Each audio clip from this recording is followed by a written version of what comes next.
The Jake Asman Show will begin shortly. Thanks to all these great Patreon members who help support the show. Get your super chats ready. Jake will be here in just a moment.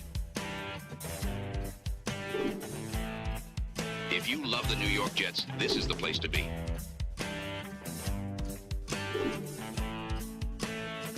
And now, the Jake Asman Show. We have ourselves a trade. The Jets have sent cornerback Michael Carter II to the Philadelphia Eagles. We'll break down the trade, what it means, and who could be next. It's the Jake Asman Show. Let's hit it and get it started. Breece Hall, he's going to throw the ball. It's caught. Who want to foul with them? How much worse can it get for Aaron Glenn's Jets team? Can he salvage this season and give us something to be excited about? Every step of the journey, the Jake Asman Show will have you covered, breaking down all the storylines, every game, and everything in between. Please subscribe and hit the like button below. Super Chats, baby. Cut the line. The Jake Asman Show starts right now. Here we go, Jet fans. Welcome in, everybody. Hit the like button. Make sure you are subscribed to the channel. We are presented by FanDuel Sportsbook. Reminder, if you ever missed the live show, you can listen back to it in audio form. Get the Jake Asman Show available as a podcast on either Apple or Spotify by searching Jake Asman Show, and it comes right up. Let's say hello to a guy who watched the Jets lose in London, then stayed in Europe and had a great vacation with his wife. It's our guy out in Vegas, Jeff Parles. Jeff, welcome back to the show. Sorry the Jets are still bad, but hey, they are coming off a win. Well, they welcomed me back to the country with the first win for Justin Fields when the opponent scored more than 20 points, Jake. So there you go. Like, God. I'm very happy to not watch a single second of the Carolina game because just we were traveling from one country to another at that point. So, yeah, it's good to be back. It's good to see the Asmaniacs, but it's also good to have a bye week, my friend. It's also good to not have to worry about this for a week as well.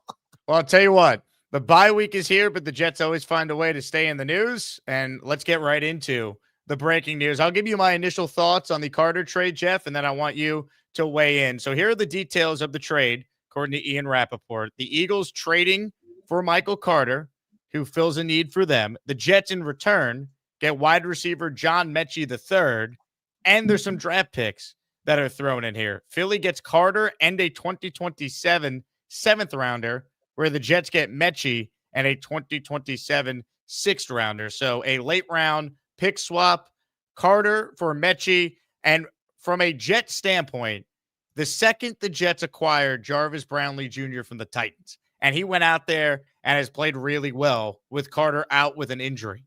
Then when Carter was healthy and Brownlee Jr. still remained as the starter in the nickel and made a huge play to help the Jets get their first win of the season this past Sunday against the Bengals, you just knew Carter's days were numbered because Brownlee had overtaken him on the depth chart.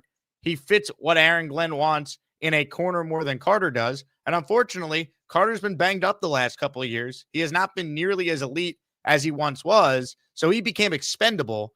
And the Jets were not going to carry his salary on their books for another year. They could get out of his contract for just $2 million by cutting him. So rather than just do that and lose him for nothing, at least you take a flyer on John Metchie, who once upon a time was thought to be a guy who had some talent and can make a name for himself in the league. And you do improve a little bit in the draft with a late round pick swap. So I will miss Michael Carter. He was an awesome Jet.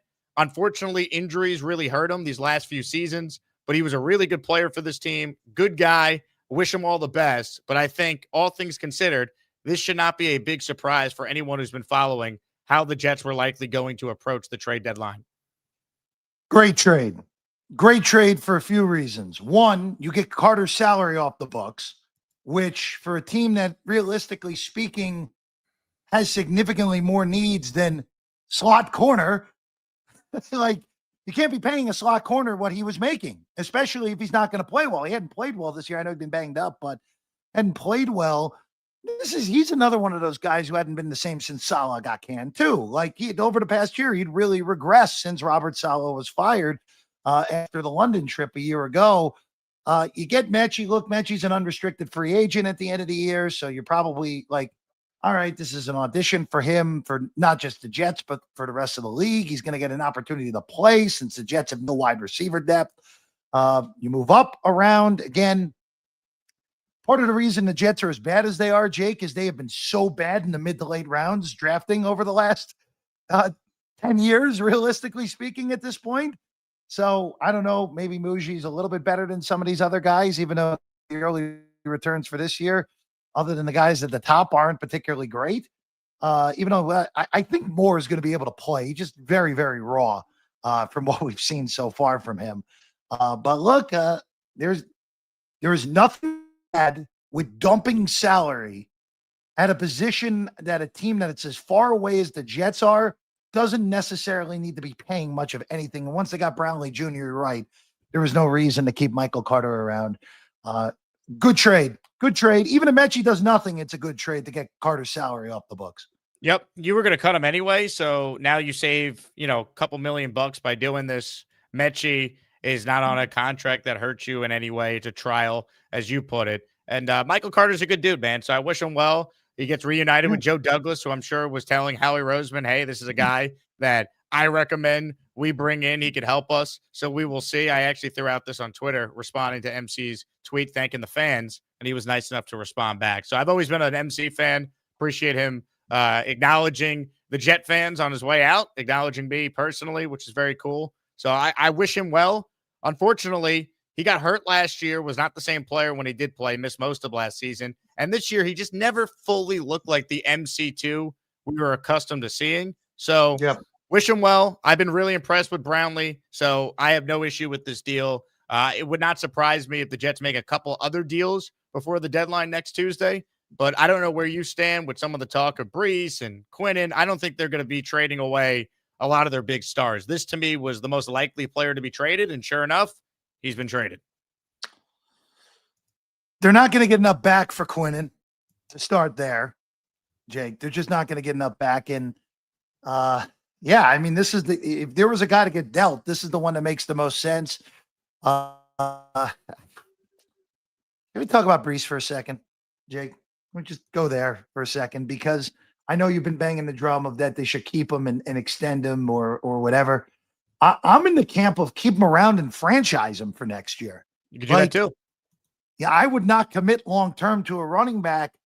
But Breece, I mean, look, I know that, the team, this has been a nightmare. We've talked about it. The last time I was on was basically the most depressing episode I think you and I have done together. That was even before Aaron Glenn forgot that he could throw Hail Marys at the end of the first half, back-to-back games. But Breece Hall is still a high-end player.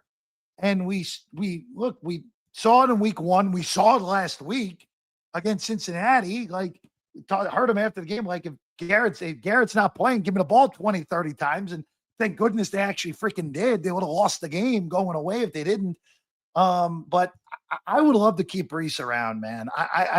You're just not going to get enough back for a guy of that talent. Like, realistically speaking, the teams that make the most sense for Hall are Kansas City and the Chargers, now that Omarion Hampton's hurt in LA. They're good. What? Going to give you a 4, a 5? Come on. Just at that point, you're better. Like, I almost rather, if he walks in the offseason, he walks. I know people will freak out. Oh, we didn't get anything back for him. But okay. A 4th round pick that you're going to turn into probably not much of anything with the Jets' recent past history. Just keep him around. Give yourself the best opportunity to keep him in green next year, where you have all this cap space. And if you get the offseason right, and I know we've been saying this for freaking 15 years now, but in this league with a good offseason, you can vault. You can vault. It can be done. And look, even if the Jets play well down the stretch, you're still going to have a top 5 pick in the draft, Jake. They're still going to have a top 5 pick. They're maxing out at 4 wins, more likely than not, this year. And that's going to be more than good enough to be in the top 5 of this year's NFL draft. So you'll have your options to get your rookie quarterback. That game against New Orleans in December probably is going to be for a top 3 pick. But you and I and everyone who's listening know the Jets will absolutely win that game. Really, the best case scenario now would be Shuck is playing well and the Saints want to go forward with him. And then the Jets all of a sudden are the team picking at the top. They'll be picking a quarterback. So, but yeah, don't trade Breece. And they're not going to get enough back for Quinn. And so I think that's all BS. There's no way they're moving Quinn because they're just not going to get enough back in order for what they would need to get in order to actually move him. Jeff, do us a favor. Reset your internet and StreamYard because you're a little choppy going in and out, and we'll get Jeff's audio up to speed. But I agree with what Jeff's saying. Whether they franchise Breece or get him to agree to a 2 or 3 year deal, I think it behooves the Jets to keep him. My big thing with Breece Hall is this. Don't make the same mistake you made with previous quarterbacks that you've taken in the top 3 of the draft. And I'm specifically talking about Sam Darnold. Don't allow whoever you take a quarterback to be put in a spot where we're saying, how can we properly evaluate them? They don't have enough talent around them. We know the wide receiver room needs major upgrades beyond Garrett Wilson next year. Breece Hall is good. He reportedly wants to be here. Find a way to make it happen. Find a way to make it happen. Have him, Isaiah Davis, and Braylon Allen all be back with an offensive line that's coming off its best game and is only going to get better the more they play together. The more Armand Membu continues to play. He's had an outstanding rookie year. Olu's coming into his own. Tippmann's a legit guard for this team. You can figure out center. We'll figure out what they want to do with John Simpson. To me, keeping Breece Hall should be a legitimate focal point for the Jets. It should be something that they're talking about doing right now as far as an extension goes. Have the conversation with Breece. Hey, here's what the franchise tag would pay you. We're going to give you this over 2 years so we could spread out what the cap hit would be. Are you interested? Start with that. If he says he wants to go and he has no interest in signing here, then okay, then you trade him. But that's not what I've heard. And even if he says that, you still have the franchise tag. But you want to keep guys that want to be here, and I think he does actually want to be here. I know he had the Instagram post, free 20. That to me was more about, hey, free him to get the ball a lot. Use him. Take the shackles off. You know, he had the quote after the game that he said to the coaches this past week, hey, with Garrett out, I want the ball 20, 25 times. He said that. That's what free 20 really meant. And we saw Breece go out there and have a great game. So I totally agree. But as far as Michael Carter goes, again, for those tuning in, the Jets getting John Metchie in the deal and a late round pick swap. I think ultimately Michael Carter was not going to be here beyond the season. So you turned him into something, saved a little money on your books because you were just going to cut him and have to take a $2 million dead cap charge for moving on from him. And look, Michael Carter's a good guy. Give him a chance to go to a winning team. You do right by a player who was here, who fans like, and took to Twitter to say, New York, I'm forever grateful. You changed my life. So much love to all my dogs in the building. Greatness is on the way. Good player. Wish him the absolute best. Comments, questions, super chats. They cut the line. Jeff Parles will join us in a moment. Let me say this for those tuning in. We have an awesome raffle at the end of the show today. We continue to pay homage to the great Nick Mangold. So a Nick Mangold jersey is the giveaway at the end of today's stream. If you don't win the jersey, well, that's okay. Enter for your chance to win the following 3 items in our weekly raffle series. A signed Nick Mangold related item. It could be a football, a jersey, or a helmet. I have bids out for all 3 currently. A signed Wayne Corbett football and a signed Justin Fields jersey. So enter for your chance to win by gifting a membership or sending in a $10 super chat or higher. Super chat from the big fella says, let Muji cook. Look, the one thing Muji's done well have been these trades so far, whether it be Harrison Phillips, Jawan Briggs, the deal that he made in season, which is why Michael Carter was expendable for Jarvis Brownlee. So Muji's been pretty good in this area. Let's give him the benefit of the doubt with these trades here. That ship sailed, says, in Muji we trust. Hey now, love that. Matt, Jet fan, Matt L. Matt won our signed Walt Clyde Frazier jersey yesterday. Guess what, Matt? I was at the post office earlier. I sent it out to you, so you'll get it soon. But he just gifted a 10 spot of channel memberships for the people. Hit it, AG. Who want to fly with them?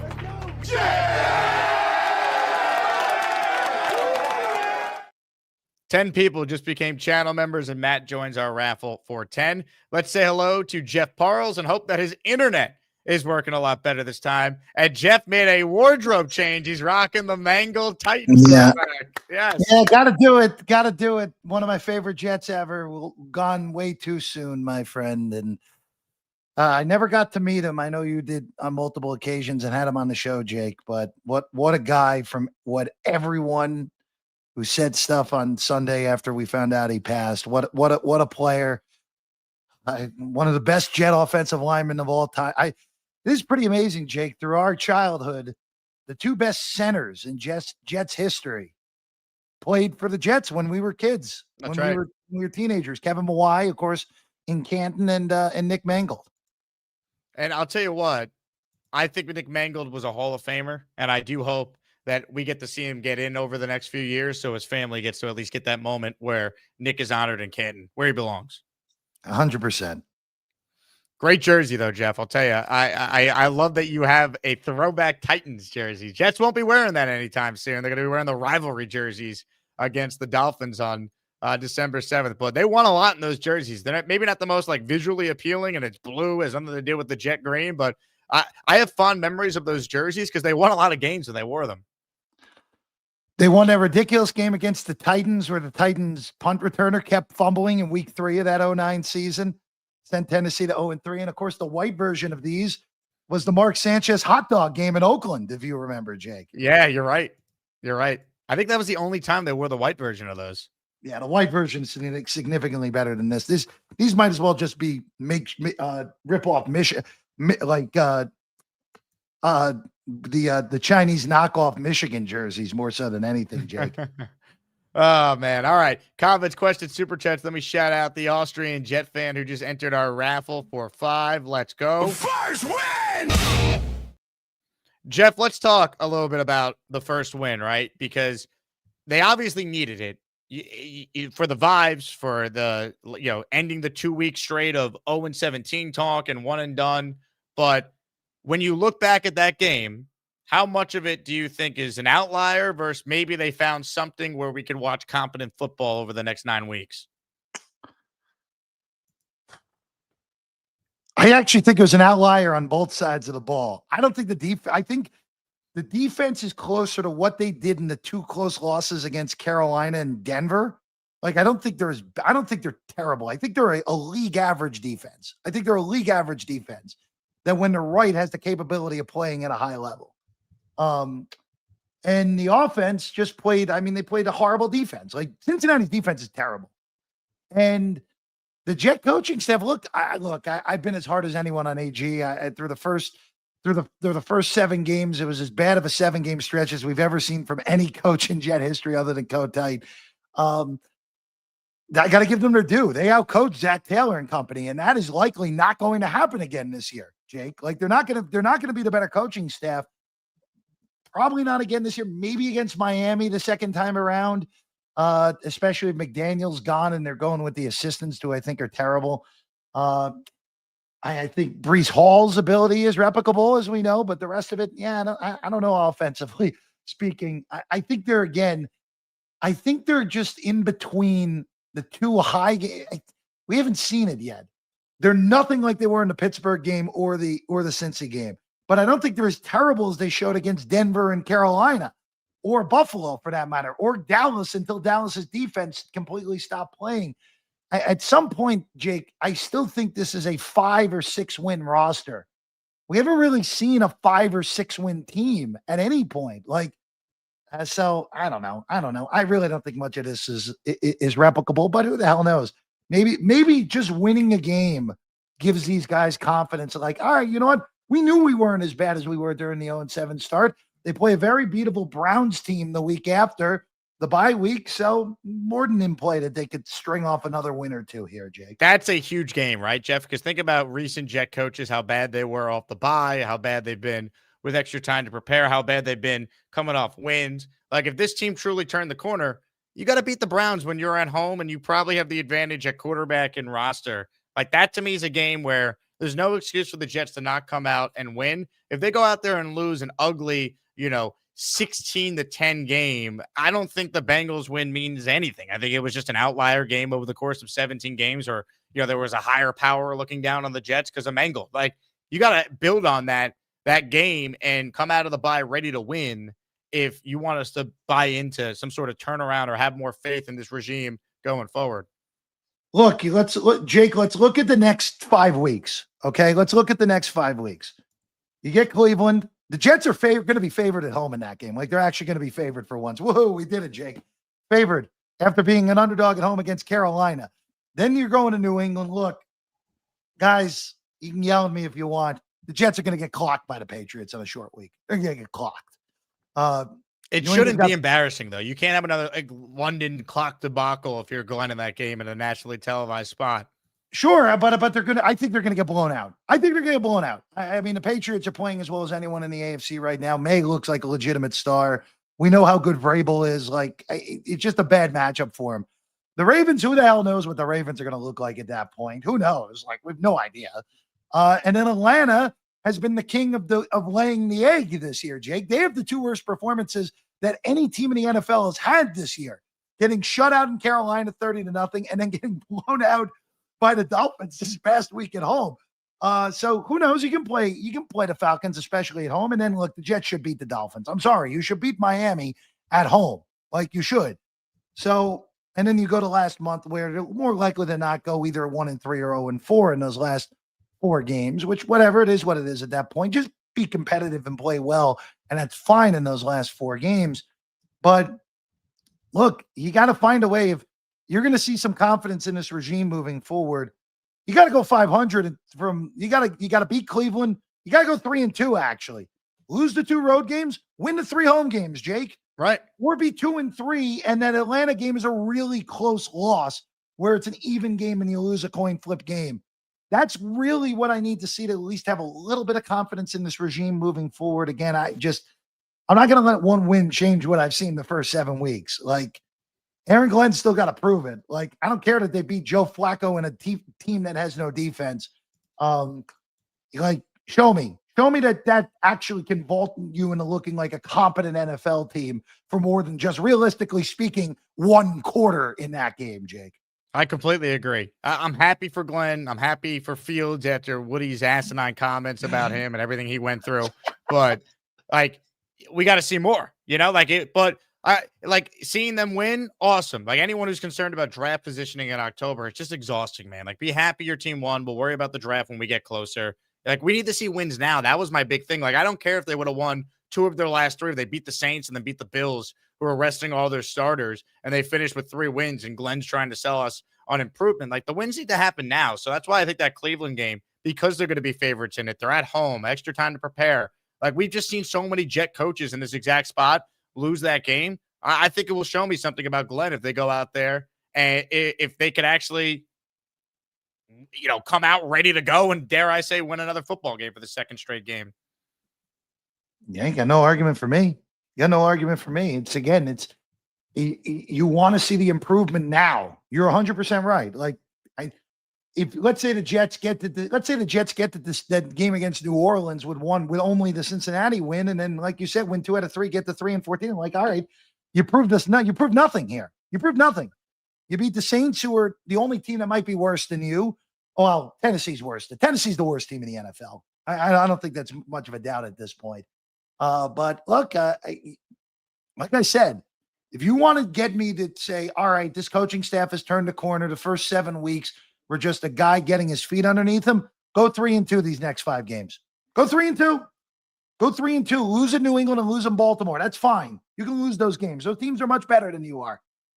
Baltimore, when Lamar's back, is much better, obviously. But win the 3 home games. Beat Cleveland with a rookie quarterback. Beat Miami. They stink. I don't care that they drilled Atlanta. And the Falcons are beatable. The Falcons are absolutely beatable, especially if Penix has had any sort of long-term. Kirk Cousins is terrible at this point. Yeah, he might be fried, 100%. He definitely fried. Not might be. He is fried. Yeah. Oh, man. Comments, questions, super chats. Cut the line if you tuned in late. We opened our show discussing the Michael Carter II trade. He's been dealt to the Eagles. Jets get back John Metchie, who's probably wide receiver 4 or 5 on the depth chart now. We'll see if they use him on special teams a little bit. I actually covered him in Houston, and I never got to actually watch him play before I moved back here because his first year he was diagnosed with cancer and he missed that first season. So he overcame that, is still in the league, which is a great story. But obviously, he's bounced around. This is now his 3rd team. 2nd time, I think, this year he's been traded already, too, going from Houston to Philly to now the Jets. So we'll see, what version of Metchie we get when the Jets come out of their bye. Nate checks in, and he says, Jeff Day is my favorite day. Range of outcomes for Metchie, Arian Smith, but older to Robbie Anderson. We hope he falls somewhere in the middle. if he's even Arian Smith, I'd say that's a pretty win. good. Yeah, That's a win. That's a win. Aaron Smith's measurables are undeniable, Jake. Like that was never the concern with him. Like great speed. Didn't like the fact that he was whatever. I know that like that whole freaking 4th and 1 where Fields changed the play to a pitch that was asinine to begin with. But yeah, look, Robbie Anderson. That's Chosen Anderson now, isn't it? Right? that's right. Or is it Robbie, Robbie Chosen, right? Yeah. What did he change his name to? He changed it to something insane.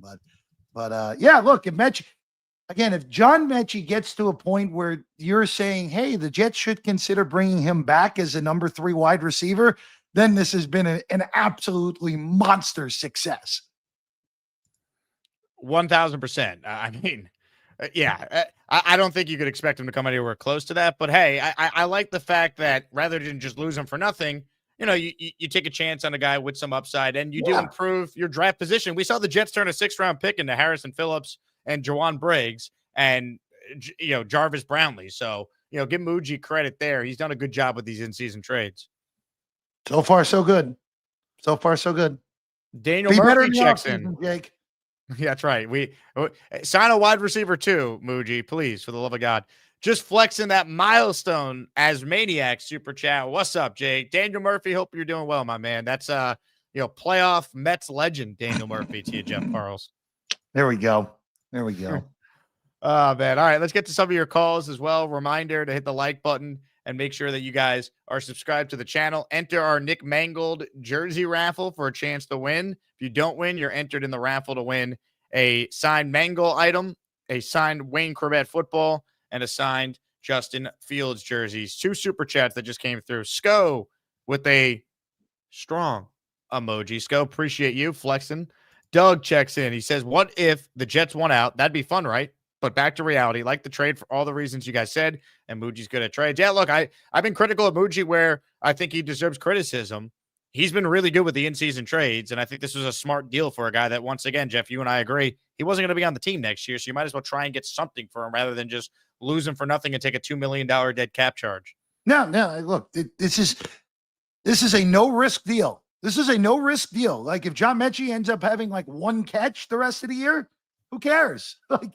Like you said, you got Carter's salary off the books. He wasn't going to be here next year, and I think you got to have as much room as humanly possible for this upcoming offseason. So good trade. Regardless, even if Carter finds his own form in Philadelphia, it's still a good trade.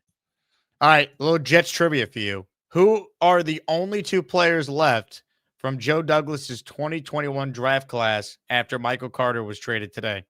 Oh, it's just the first rounders. That's it.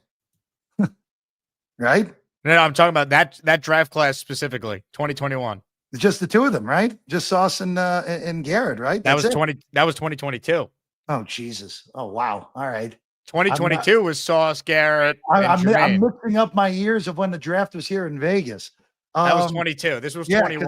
That was right in front of me. Oh boy, 21's the Zach Wilson draft. No, okay, all right. Yeah, I should have gotten that right out of the gate. I thought you were. So AVT is still here.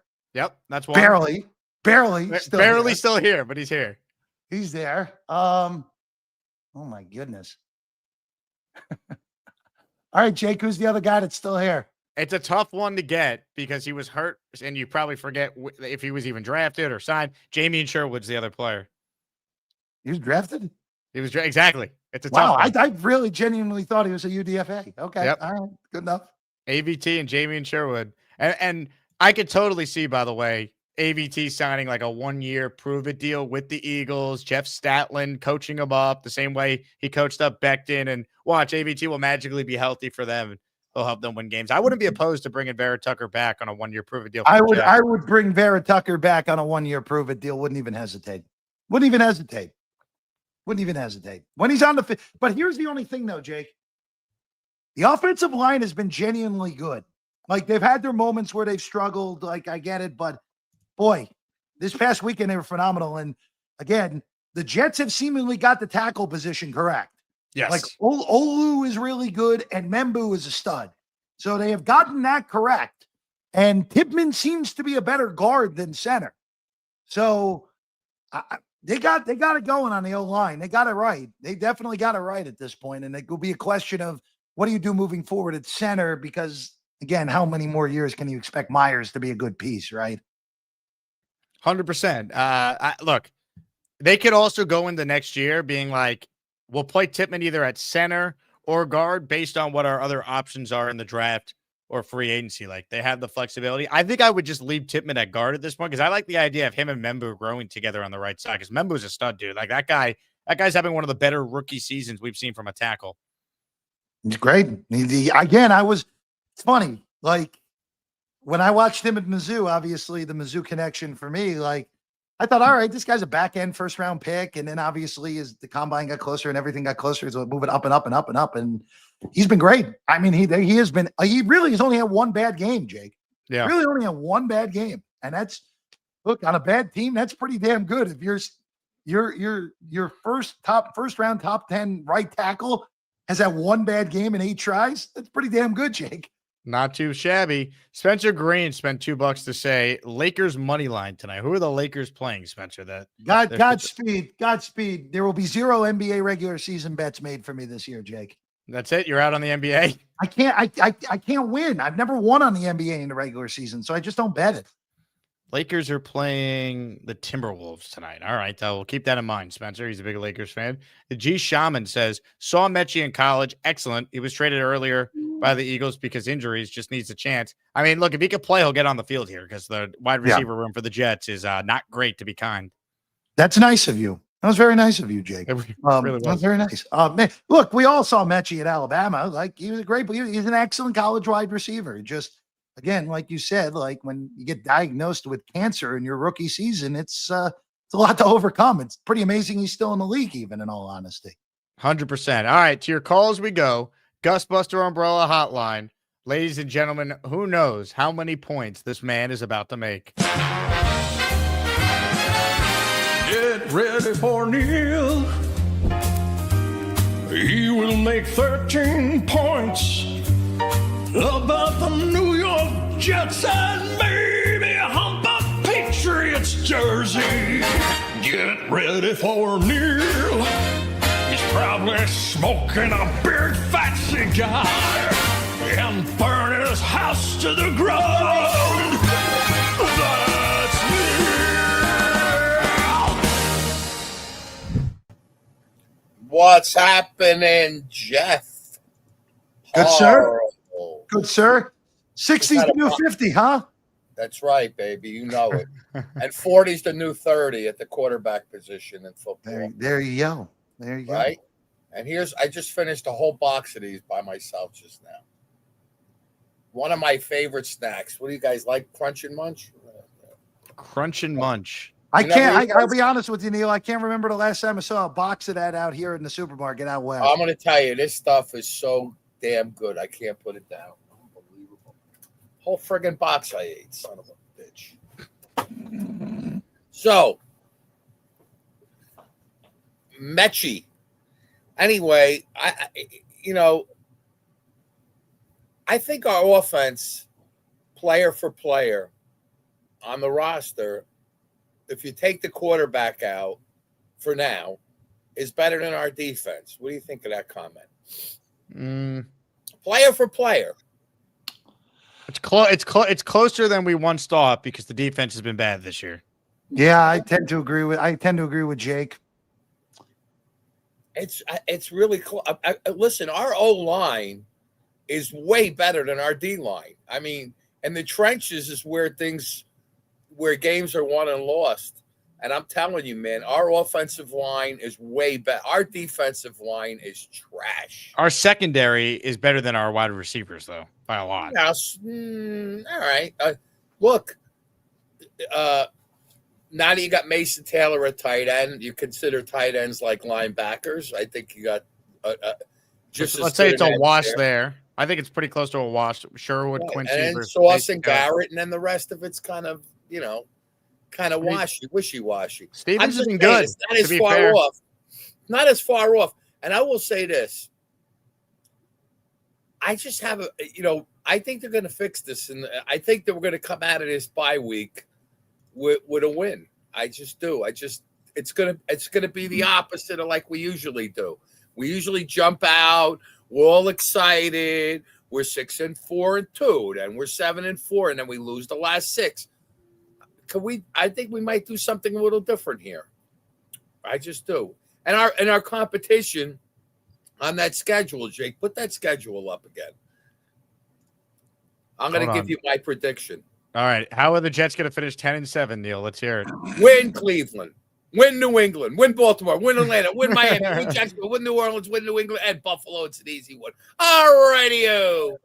And then we missed the playoffs. We missed the playoffs at 10-7. We missed the playoffs. But in all seriousness,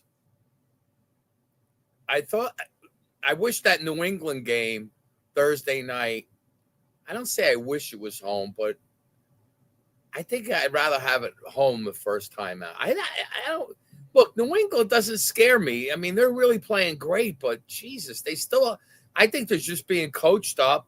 The quarterback's really good, but again, that's the whole point. If they had the coach and the quarterback, they're at a huge advantage against. I know, but you got to realize we don't have either right now. Look, it's half a season. It's like when I play golf, sometimes I have a great 9 holes where I'll shoot a 38 or 39.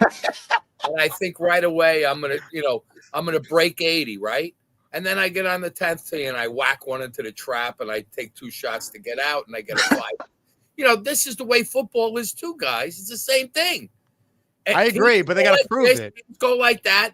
And I'm just saying. Beat the Browns first, Neil. If they look good against Cleveland.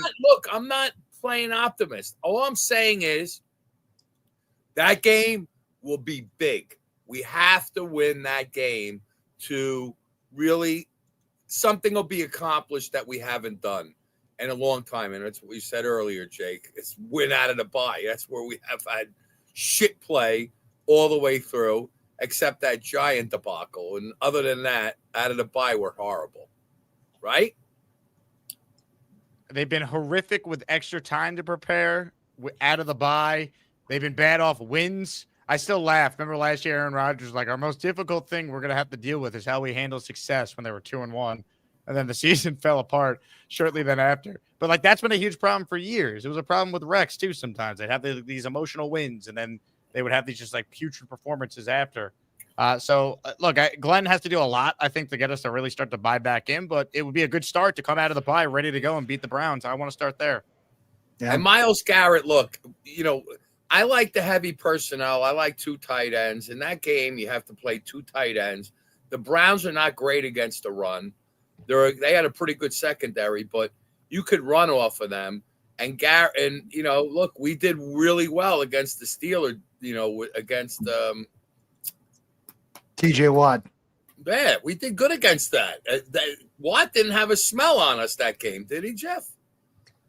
He didn't get a sack. He made one big play in that game, but it wasn't he didn't force the turn. Again, he was playing better then than he is now. He's hurt a little bit. Neil, I'm sure I'll get screamed at for this, but I think Myles Garrett is in a different category than TJ Watt. No, Myles Garrett is. I think Garrett and Parsons are in a category of their own. He is so big and fast. He's the best end in the game right now. He had 5 sacks in one game. Yeah. And he is unblockable one-on-one. He's unblockable. So I'm saying you got to hit him with a tight end. You got to chip him. And that, that'll keep him honest. But, we'll see how it plays out. Dylan Gabriel didn't look great to me. Is he any bad? I don't think he's that great. What do you think, Jake? I think right now Fields is better, but Fields could also be the guy we saw in London or against Carolina. Who's the running back, Cleveland? Who's the big back? Judkins. What's his name? Judkins. Is he any good? He's explosive. He's explosive. They have Judy and Njoku always has big games against us. He is the jet killer, Njoku. And Judy is good too. They have Judy and Njoku. I don't know who their second receiver is. Who's their second receiver, Jeff? Come on. What'd you call it? The big play of the game for them last week was our guy Malachi Corley in a big. Oh yeah, I saw that. Oh my God. Oh, he did the play we were waiting for 2 seasons, where he takes a jet sweep around for 30 yards. Nah, we couldn't do that. We didn't like that. Well, he did do that. He just dropped the ball before he reached the end zone. Right. But I will I didn't oh shit. When who would the other receiver we traded to Cleveland had a big game against us last year? Elijah Moore. So Malachi Corley is going to have Elijah Moore had a good game against us that game. So Had a good game against the Jets earlier this year. Right. Look for Malachi Corley. Put the over on him on a bet, one of those over yards for him. Anyhow, that's all I got. Everything good, Jeff, over there? Yeah, we're hanging in, my friend. We're hanging in. How's Vegas? Good? You making any money over there? You staying away? We're hanging in, my friend. We're hanging in. The weather in Vegas and not gamble. Do you gamble? The weather's great right now. It's perfect time of the year. It's low 80s and all that stuff. It's great stuff out here. He's gambling. My sons were out there 2 weeks ago, I think, or last week. They went to a pool party. Nice. Got a little action going. But that's the toy. My son Michael loves Vegas, man. It's the Toys R Us of the adults. Guys, I'm off before I make any more points. These goddamn exploding cigars. I gotta go, Jake. I'll call back later. Shit. Neil, you're one of a kind. Thank you. A couple super chats, then we'll do a couple last second calls here with our guy Jeff. This one is from Daz, who's in the raffle for 5. Going to wear a Mangold jersey at the end of the show today, folks. So make sure you enter. Jets are 1-0 since I quit my job. I felt that we needed to shake it up a bit for the team, so I made an executive decision. I might have to take one for the team and just chill eating cereal all morning watching TV. Daz, if the Jets come out of their bye with another win, you're not allowed to get a job until they lose again. Also, is that Jake? Is he giving British pounds instead of dollars here? What's going on there? He is. Daz is one of our many UK-based listeners that tunes into the show. Nice. By the way, Jake, I was in you mentioned it earlier, was in London for that debacle against Denver. I had an amazing time in London. Love that city. What a great place. Food was much better than I expected. The sights are incredible. Great. People were great. Loved it over there. I had a great time last year too. Everything, as I said, everything's great till the game starts. You and I saw brutal Jet losses in London the last 2 years. I will say my wife was significantly more angry than I was by the final result. You were expecting it. She was like, I can't believe you do this voluntarily. At that point, it was, it's still so beaten down with what's going on. But as soon as he kept the offense on the field instead of sending Folk out for the 61-yarder, it's like, well, all right, that's it. The best was afterwards. He's like, yeah, what was it, a 65 or 68? Bro, it was a 61. 60 hit from 58 2 weeks prior to that. Yeah, 61, and it was coming right at us. The wind was a little bit more significant in that direction, but Folk would have made the kick, and then they probably would have given up a field goal on the other end, but whatever. Ugh, the pain. Fab Freddy says, yo, Jake, what's up with Quentin Skinner? Is he still on the practice squad? I think Quentin Skinner still is on the Jet practice squad. The fact that he hasn't been called up kind of tells you that there's really not a role for him on this football team, I'd imagine. But I think he's still on their practice squad. He is. I just checked. Good college player. Fun college player at Kansas. But, yeah, not an NFL wide receiver. More of your calls. Let's say hi to Tommy, our guy, OG Jets fan. Hello, Tommy. Jake, Jeff, how are you guys? What's up, Tommy? What's going on? I want to start out with first of all, shout out to Jake West. It's his son John Luca's birthday today, and he's going out to a dinner with him and his wife. Happy birthday, John Luca. Jake West is my boy. Want to give a shout out real quick to him. Shout out to Jake West, son. I thought there'd be an applause. But Jeff Parles, what's up, brother? I feel you. I got that jersey in Thomas Jones and Brett Favre. Yeah. The Titans jersey, but I only got them for like $10 when they were like going out of stock. Like at the end of they were already gone. But always represent them jerseys because it remembers us of the good times with Thomas Jones, like running down the middle. Like, I'll never forget that when they wore those jerseys, they were monsters. And just my question was also I just wanted to give a huge shout out to Matt O'Leary for doing everything he is. As soon as I get paid next week, man, for them 74 sweatshirts, I'm buying one definitely because Nick Mangold, God bless your soul, brother. You were the jet of the jet, and everybody needs to know like how you act. If you actually want to look at a jet, you look at Nick Mangold, and that's your pure example. My question to you, Will, is I get Will McDonald, right? If you want to trade him, okay, and say like if you can get a second or third round pick because we need a wide receiver. What's happening next year is we're going to win 3 or 4, maybe 5 games, if that. Maybe we'll only win 2 or 3. What I'm saying is we're going to draft a quarterback. We got to develop him. We need a number 2 wide receiver. So I could see why Will McDonald can get traded for a possible 2 or 3. But like, in your opinion, I know you're not. I don't think you're a Jeff fan, right? You're not a Jeff fan. Jeff? Jeff, are you a He's Jeff right. fan? Oh yeah, absolutely. Come on now. He's wearing a Nick Mangold jersey. Okay. So my question is, will you ever think about trading Breece Hall for a 4th or 5th round pick? I mean, people think running back. Look, I said it earlier in the show. I don't think it makes much sense to trade him for a lower draft pick.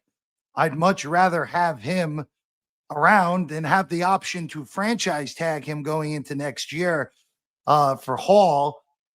Well, McDonald, I mean, I saw Jermaine's name floated, but I definitely would not trade Jermaine Johnson. Look at the quality of the defense with Johnson there and Johnson not there. Like, completely different with Maine there. McDonald's interesting, but I don't think. Samini said you could get a 3rd or a 4th for him. I'm saying no way would I do it for that. I don't see it getting better than a 4 for McDonald, and that's not worth it. Really, the only defensive guy that hasn't been moved yet that I would consider moving for something like that, if someone gave you a 4 for Quincy, I think I'd do it. Right, because he's not going to be here in all likelihood. Yeah, the only problem with that is that Sherwood contract looks awful right now. So I don't know. Like, I wouldn't trade Breece Hall for a 4 or 5. I wouldn't. I think they do. I think it's a coin flip. I think it's a coin flip that they do. I think Kansas City and the Chargers would be the 2 best spots for him. But yeah, I wouldn't do it. And I don't think McDonald's going. I don't think anywhere else. I think Quincy is the only other guy on the defense that plays that could go at the deadline here. He's the only one. Yeah, I agree with that. I would have said maybe they flip Tony Adams for something, but they kind of need him now with Cisco done for the year. What the hell is someone going to give them for Tony Adams? They give him a 7? That's not worth it. Not worth it. Not worth it. Alan Lazard for a bag of footballs. You in? Fine with me. Fine with me. Why haven't they just cut him at this point? It's insane. It makes no sense that he's still here. Like, it really is amazing. Like,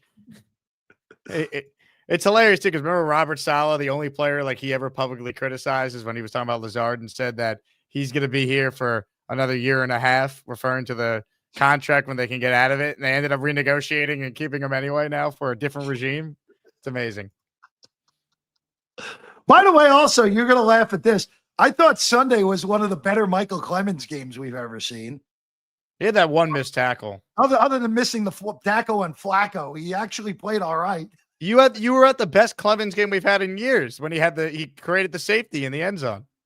Well, that was on the wrong side of the field for me, so I didn't even know who created that. That was all Clemens, man. He drew the holding penalty. Okay, all right. I'll take your word for it, even though I'll tell you, Jake, the British guy in front of me was so goddamn confused on what the hell just happened. On why did they get points for that? I was like, and as soon as they threw the flag and they showed it was offensive PI and it was like, it clears like, oh, it's 2 on Denver. I'm like, I told my wife, I'm like, oh, the Jets are getting points out of this. Like, it's going to be a safety in the end zone. And at that point, Jake, because the Jets were so bad in that game on offense and they were leading after that 11-10, I was cackling like a complete jagoff in the stand. Like, how the hell are they winning this game right now? I love the idea of like you in the stands having to like explain the game of football to the English fans, or maybe we're just there checking it out, and like it's like the worst version of American football ever. Well, you know what I will say? Can I just say this? The Brits were all like, so that game was like, I don't know how it came across on TV because my dad texted me, "Oh, hey, it's a pro-Jet crowd, right?" And I'm like, "No, it was actually like 70% Bronco fans." Like, which surprised me because the Jets have a huge following in the UK. But it was all, like the people in the row in front of me, the people to my right, they were all Bronco season ticket holders who just made the trip. So, and it was a ton of Bronco fans. I would say it's about 70%, 65% Bronco fans, 25% Jet fans, and then, as you know, you've been to a London game, 10% of just football fans who show up in whatever jersey they want to over there because it's just the uniqueness of having a game in the United Kingdom. But the fans were great. That was a great environment. Like for a crappy game with 24 points and 1 touchdown, a hell of an environment for an international game. Yeah, look, the stadium is incredible too. Like that, imagine the Jets played there instead of MetLife. Oh, well, look, I'll also tell you this. How did you get there, Jake? Did you take the overground there? I took an Uber with the great Dom C on the way there, and then I took the tube, or what is it, the overground on the way back. Yeah, you take the overground to the tube. Yeah. They actually, like, again, the train in MetLife is a debacle, as we know, especially when there's enough people there. They actually handled the crowds okay. Pretty much okay, which, again, London definitely does public transport better than New York City. I know that for sure. Their stadium, though, man. God, Tottenham, lucky fans over there. Nice stadium, nice place for sure. All right, Jeff, we have a tweet from Breece Hall that he posted a little while ago here. We want to pull it up and let's break down what we think this means. It's a meme of a guy who appears to be eating either chips or popcorn here. Here's the question I have.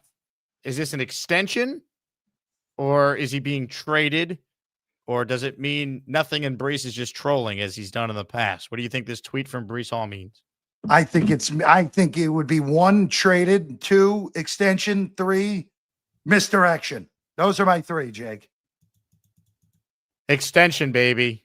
I hope it's extension. That would be great. Take the Carter money that you were on the books for, that you no longer have to worry about, and put it in an extension for $12 million a year over the next 2. Yeah, it would be good with me, man. Look, keep your good players, right? Or it could also be what Dana just said. Says, seeing what happens when you feed me, which is true. Like, you gave him the ball. Like, he was the best player on the field on Sunday. He was. But no doubt. He's the best player on the field for either team. In a game that featured, to me, the best receiver in the NFL, Jamar Chase. Like, Hall was the best player on the field that day.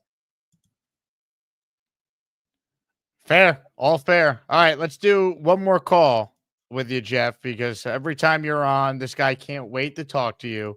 You know exactly where I'm going next. Ladies and gentlemen, time to say hello to Bobby Midnight. Hi, everybody. This is Bob from Vermont. I am Bob, of course. Hi, Jake. Hi, Jeff Parles. I got it right. Jeff Parles, right? Did I get it right? Finally, right? Yeah, not Jeff Parcells. No, I got that one. The big tuna. Yeah, no, the big tuna. Hey, did you go to Italy too on your trip? I went everywhere, my friend. I did. I was in London for 5 days. I was in Munich for 3. I was in Italy for a week. Wow. One of my best friends, John, my buddy from college, John, got married. Him and his beautiful bride, Macy Kate, got married in Florence. It was beautiful. There's a picture of me in a tuxedo, which is also a rarity as well. Wow, we got to see that picture. It was an amazing time, my friend. It was an amazing time. Very good. Yeah, very good. I'm happy to see you today. I called you. Did your show again? They said you were in Europe. Yep. Yeah, absolutely. You gonna be on what day are you gonna I will not be on with them this week. Okay. You'll be able to Bobby, you'll be able to hear me on ESPN Las Vegas this week. So oh really? I will tweet out the link and I will make sure that Jake gets it to you. Does that sound good? Yeah, I called Jake on ESPN too. They're nice people. They answer. They let you talk. Wait a second. Yeah, We let you talk. Yeah, Michael K. When I called this show the other day, the guy in the back let me in, but on WFAN, the guy in the morning won't let me in. Al Dukes is not a big fan of Bobby Midnight. Yeah, why? What happened? What does know. Al Dukes have against you, Bobby? I don't know. He doesn't think Bobby's a good enough caller. Well, he's wrong. He's wrong. He never saw the one when I called in Keep McPherson, Knoble. So he better look at that tape and shut his pie hole. How's Knoble doing these days, by the way? Could be dead. He ended up, he could be dead. He got into a bad crash. Hey, Jake, can I sing Jake Quest's son a happy birthday? Maybe. I'll think about it, all right? Well, I was just trying to be nice. All right. I said I'll take it under advisement. Okay, take it. I'm only singing the Jake Quest son if Jake Quest calls in personally. All right, that's fine. Jake, right. Jeff Parles, it was nice to see you today. Great to see you as always, Bobby. Yep. I'll talk to you soon, Jake. Have a great day. I'll see everybody later. You got it, Bob. Oh, yeah. I'm doing another Zoom meeting. Oh, Farts Jake's going live. Gotta end my friggin' stream. I'm Bobby. Mr. Parles, the Jets have a win. They've made some trades. If we talk next week, we will see what the heck happens with our football team, but I feel like the biggest trade has already been made. I hope it has been. I hope the biggest trade's been made, because if not, then we got our work cut out for us next Wednesday when I'm with you, man. So, that is true. But pleasure as always, as Maniacs. Great to see you. I'm not going to be missing any more Wednesdays moving forward, guys. You will see me every Wednesday moving forward. So let's go. There's no more trips. There's no more other idiocy going on. We are locked and loaded moving forward on Wednesdays here, Jake.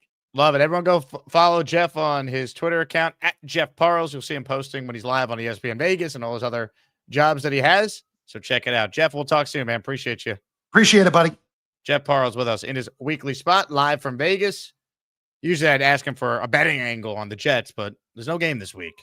But on FanDuel, you could take the Jets against the bye. And I love the Jets in this spot. I don't think they're going to lose. Take the Jets on the money line against the bye. Comments, questions, super chats. Quick call recap from Neil, who called in earlier. Point 1, Neil can crush an entire box of Crunch and Munch, no problem. Point 2, believes our offensive line is better than our defensive line. Point 3, believes the Jets are winning against Cleveland. Point 4, predicts the Jets will go 10-7 but miss the playoffs. Point 5, the Jets season is similar to Neil's golf game. Point 6, Myles Garrett is big and fast. Point 7, is worried about Malachi Corley next week lighting up the Jets. Point 8, considers Las Vegas to be the Toys R Us for the adults. Neil used 8 of his 13 points during the call. Super chat from Marshall, who's in our Nick Mangold jersey giveaway at the end of the show here for 2. He says 2 sack day for McDonald against Cleveland. Would love that. Dana Russell checks in. Curious if they plan to make Metchie earn his next contract or if they already know he'll take a prove-it deal this offseason. Now, he's a restricted free agent, so they have rights to him. This is a total prove-it for Metchie. They need talent. He's 25. He's got talent. We'll see if they could get anything out of him. Hey, congrats to listener Cooch, who found that he's having a boy in March and wants to know, should I make him a Jets fan? Hey, if you've had to go through all this suffering, so should he, right? It builds character. And Cooch, since you're having a boy in March, this is for you. Hey, congrats on the sex. Happy for you and your family. All right, more of your calls right now. Let's check in for the first time today with a man that goes by many names in his universe. Around here, though, we call him Beast. I just had chicken. Chicken.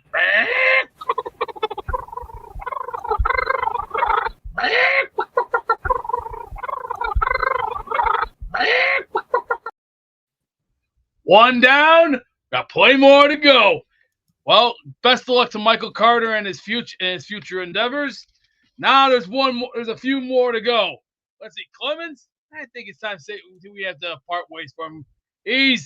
He's nothing but the usual, penalty prone and likes to bring the penalties in. I think it's best that we start looking and getting options and start making some better deals and get some better trades. But let's see what we can do first, because cap space next year is gonna be a little bit tight. We're gonna have to squeeze a couple rounders here and there, but I think we'll be okay. They have $75 million in cap space, Beast. They'll be fine. We'll be fine. That's what I'm saying. Now this is what I'm gonna say right here. The Williams brothers are not going anywhere. No, not going anywhere. Johnson, not going anywhere. And Breece Hall, not going anywhere. Garrett Wilson, not going anywhere. But I do know two guys are going to be leaving. Lazard, bum, and Clemens. See ya. Spencer Green wants to know what you thought of Michael Carter's final game for the Jets on Sunday. He did fine. He did fine, but unfortunately, we have to move on. It's like when you graduate. Once you graduate, you move forward. It's like a process. You go to school, you go to grammar school, you graduate. You go to high school, you graduate. Did you graduate from grammar school? Hell yeah, I got what I wanted. I got everything I wanted. I worked my way up that ladder. It's called. What about middle school? Hey, you start down here first. That's baby steps right there. Then you work your way up the ladder. It's like when you go rung by rung by rung by rung, you got to keep climbing. It's not going to be easy to get to the top. What about middle school? That's simple shit. That's easy. High school? Been there, done that, seen, heard, lived it. What about college? Been there, done that, seen. Where'd you go to college? Did you forget, Sonny boy? Columbia. Come on. Columbia, the Ivy League institution? Hey, Columbia College, not too far from here. This one train ride gets you right there. One train ride. Columbia in Illinois? Yeah, Columbia College, right now, not too far from here. Takes about an hour and 15 to get there because you gotta walk. You gotta walk 20 minutes. Then you gotta take the train, which that's an hour because you gotta go from Pulaski all the way around. Unless if you want to get off at Roosevelt and take a cheap shot and take the Green Line from Roosevelt to Adams and Wabash. Do you have your diploma hung up in the attic there? My diplomas are put in a private stash, not to be touched. In a private stash? Yeah, not to be touched. So you have all your diplomas in a private stash? We're going to be fine these next few games. Cleveland, we just Where's the private stash? Yeah, don't worry. You'll see in the coming time frame, but we're going to be fine. Is it in the attic? It's in the studio department. But it's put in a box somewhere. Now, JD says no diploma. He doesn't believe you have a diploma. He's full of shit. That's why he's a dummy. I'm going to say this one time. Cleveland will Dana says private stash imagination. Is this true? Is it an imagination of a private stash or the private stash exists? All real deal. But I'm always saying this once. Cleveland will get lucky. New England, I don't know. I'm not. Shane wants to know why you always sound like a drunk uncle. I do not want to talk about the goddamn comments. I want to talk about what's going to happen right here from here on in, because we got 10 more weeks of football left. We got to start really putting it together. I mean, really only 9 more games, though. What are your thoughts on that? We're gonna be fine against Cleveland. New England, okay. I think they're gonna come out and smack us around because but what about this bye week? What's the approach against BYE? There's no match. We're gonna have a week off. We gotta start. You gotta go back to the books. You have to start training and start going back to basics. What should we do for our bodies? Take care of them. Train a little. Exercise. Eat healthy. Look good. Look great. Stay physical. Think of God. Think of the good things in life. There's gonna be good times. There's gonna be bad times. There's gonna be horrible times. And sure, we're still at the bottom of the earth core, but we'll get out of it as the time tells. All we have to do is believe in yourself. Believe in yourself. If we don't believe in ourselves, then what the hell? Hey, Mike writes in, did you get a new camera, Beast? You look more horrifying. I really don't give a... Do I look like I want to talk about camera crap right now? Well, did you get a new camera? No, everything's just fine. Everything's just fine. What are you, nuts? We're not going to get past Baltimore. I know that for a fact. New Orleans, I think we'll be okay. We'll probably surge right past them. Miami, we'll probably be okay because Miami got lucky last time. Because sure, they got shitty defense and shitty offense, but that's fine. That's fine. Am I gonna bitch about it? That's what we need to do to Miami. We have to flush him down the toilet. Just paint a picture like a Picasso. Just take the paint the word. Did you ever see the movie? Did you remember the movie The Mask where Jim Carrey goes, "Flush, I got gas right now." Oh. Can we not please bring it? I'm trying to make salient points here with business life here. These are your words, though. I'm just playing the back. I understand that. Oh, when you got to fart, you got to fart. You just ripped ass. You're no better than Gorman. At least I'm 10 times sexier than Gorman. That's a guarantee. That's real. That's perfectly common sense right there. But I think if we make 6 or 7 wins, that's fine. But we just gotta look to next year.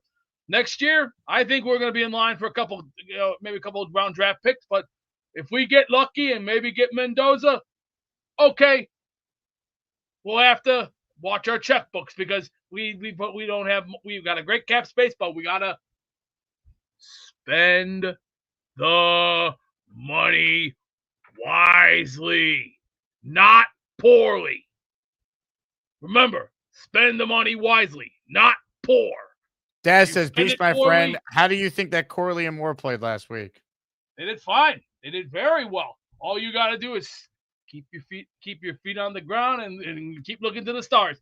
And remember, don't play stupid. Just play hungry. Play like you mean it. Play every match like it's your last. Do you play like you're hungry back in your playing days? Was that a mentality thing? It's always been that mentality. You got to think about the retrospects and the atrospects. You don't think about these things, and where's your future going to be in the coming years when you reach your 60s, 70s, or your 80s? What if you're not hungry? Hey, it depends. It depends on where you go, and it depends on how you feel. You got to think about that too. If you feel great, you feel good. But if you don't feel like it, don't take it. What's for dinner tonight? It's like how Giovanni says it at his plate. Hey, if the mozzarella don't bleed milk, send it back. Capiche? What's for dinner tonight, Beast? Chops. Pork chops? Lamb chops? Nope. Pork chops. Fresh. And I'm talking fresh. Fresh with a little spice to it, with a little smoke. Now, Beast, before I let you go, this was sent to me by a longtime listener of the show who claims they saw you out in the wild. Is this you? Don't do it! Oh my God, he's going up! No way! This is the most stupidest thing I've ever saw. Pretty pathetic. Is that you? I'm sorry, this is ridiculous. Very irately foolish. Whoever sent this video in has to have the brain of a pissant and completely brain dead as a bucket of shit on a cold day. Very, very, very uneducated fool. Now, all right. Move along to the next caller.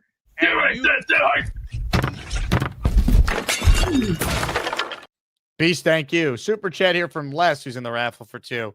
Hey, Jake, Nick told me not to hold my breath for another receiver. As I stated earlier, we need another wide receiver, and here we are. Metchie's not an all-world beater, but we could definitely use him. I think that was, I don't want to misquote Nick Shine, but I think that was more in reference to like an actual, proven commodity, a receiver. John Metchie's not that. John Metchie barely got on the field with the Eagles. What do you have, 4 catches?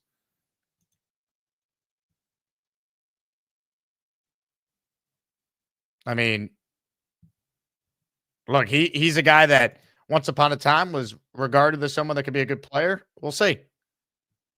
But I like swinging on guys who are 25 that have talent because you never know. Like, he wasn't going to get a ton of opportunities in Philly. They don't throw the ball a lot, and they have a bunch of really good playmakers on the outside when they do throw. This guy last year had a game for Houston where he had like 80 yards and a touchdown. So he just needs more consistency, but he also needs time to play. So I like the idea of bringing in someone with some potential upside. I'm not expecting much, but you know what? You were not going to get anything from Michael Carter. So to get a guy that has talent, to get a guy that's young, and doesn't cost you anything to basically try him out, these are the type of like bottom of the roster swings I like Muji and Glenn trying to take a flyer on. So I like the move. More calls. Ladies and gentlemen, let's get to them right now. David T., we're coming to you. Get your head and smash it in front of your camera. Where's my David T. intro? There it is. I've got my eye on you. Checkmate me, full screen. It's fireball, whiskey time. David motherfucking T.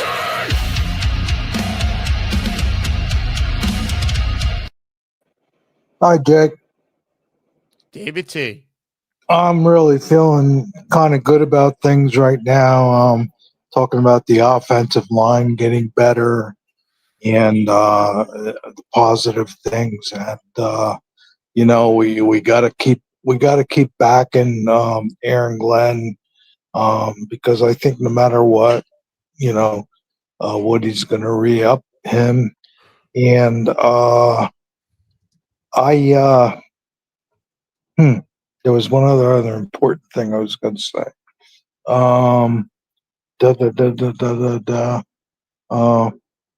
Anyway, oh yeah, Neil had said maybe this time, when they play, because the Jets are notorious for building us up to letting us down. Maybe this time when they play the Browns, they might do something different. They got to be ready to play, David. That's my big thing. Like, this to me is a litmus test on the state of the coaching, if there's actual improvement or if it was an outlier performance against the Bengals. Yeah, and you know what, Jake? My feeling is I actually wish, they would. Aaron Glenn said, with the momentum, they would be playing this week. But you know what? It is what it is, and it's going to be a tester for him. Do you think they're up for the test? Who, me? Yeah, I love it. I mean, your show's fascinating. The people that come on and the Asmaniacs. I don't really. I claim to know a little bit about football, but so much information, and I am really up for the test. I'm so looking forward to the Cleveland game and to see what happens.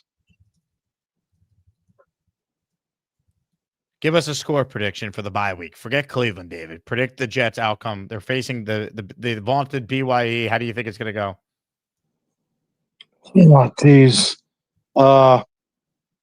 And through your show, they Cleveland can't score too many points. Depending on what Justin Fields shows up, which Justin Fields shows up, I'm going to say 20. I'm going to say 17-10. Okay, so Jets win 17-10 against the bye. Yeah, well, you kind of put me on the spot, and that's what I'm feeling. Okay, Jets will get a win during the bye week. You heard it here first from David T. I got my eye on you, G. I hope you like my Jets take. They call me David T. It's not easy for me to see, but if you bring me full stream, you might like what I had to say. I'll need to get real damn close, cause my vision is dog shit. Thank you very much, David T. Now back to our studio live show of the Jake Asman Show. Take it.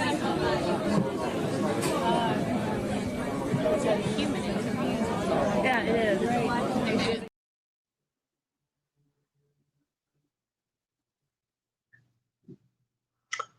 All I wanted to say is J-E-T-S Jets, Jets, Jets, baby.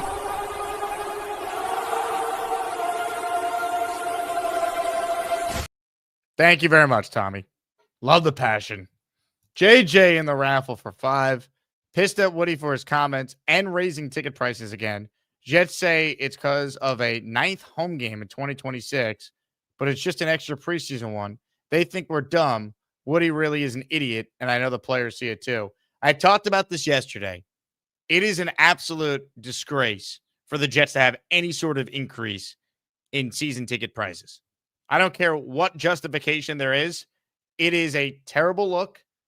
The owner remains completely tone deaf, and I apologize to the great Jet fans out there who got to continue to deal with this. I would, if I had a chance to be a season ticket holder, I wouldn't do it.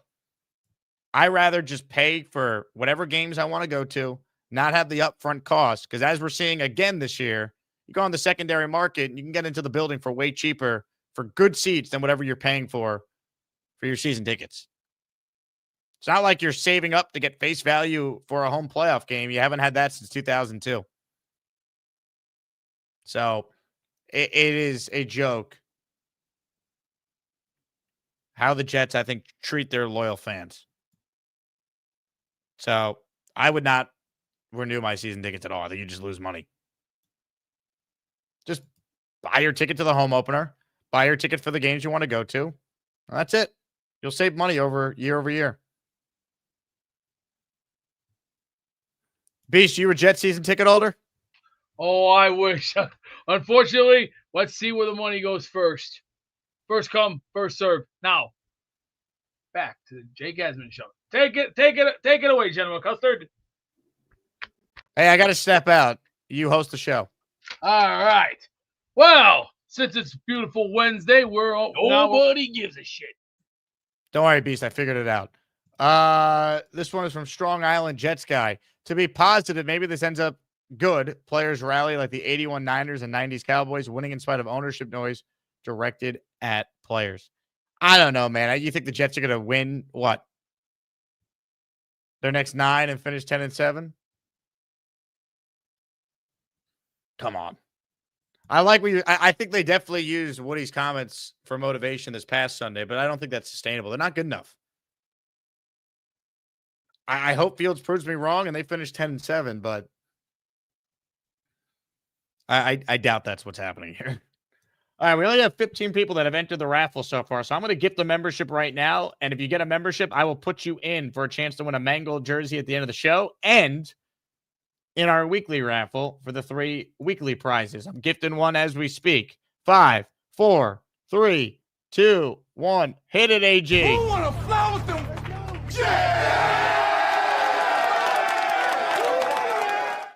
Yeah. Listener NYC Camper. Just receive a gifted membership from yours truly. All right. Home stretch. Last chance to get in here. Let's say hello to Doug on the bed. Hello, Doug. Jake, good afternoon. Hope you're doing well. Doug, do you believe in lighting or you just would rather sit in darkness? I'd rather sit in darkness. Okay, fair enough. You know, it's daylight savings. It's going to be dark at 4:30 starting next week. So that's true. Did you go to the Marty Lyons event in Boston, by the way, for the Boston Jets Club? I was unfortunately not able to make it because I had some prior obligations, but I did put in a bid for the auctions and just didn't win. Cool. But from what I heard and what I saw, it was still a great event. Again, I just wasn't able to make it.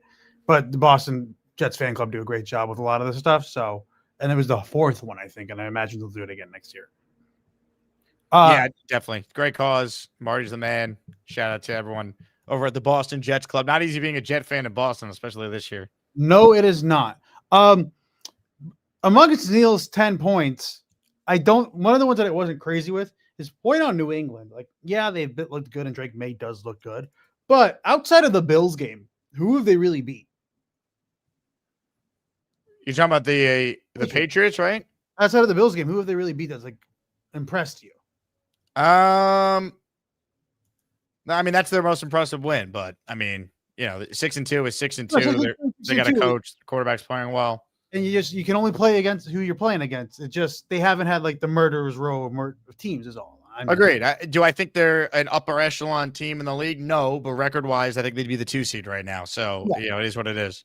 But going to the Jets, the trade, I'm one of the rare Duke football fans in the world. So having a Duke football guy on the Jets and then him do well, wish Michael Carter the best. Have no ill will, just like injuries and just not a scheme fit. You move on from that. And he has probably the biggest what if, 2 of the biggest what ifs in the last few years for the Jets. If JFM didn't call for that BS roughing the passer and the game when Zach Wilson outdueled Patrick Mahomes, that call was worse. That like phantom holding call that overturned that.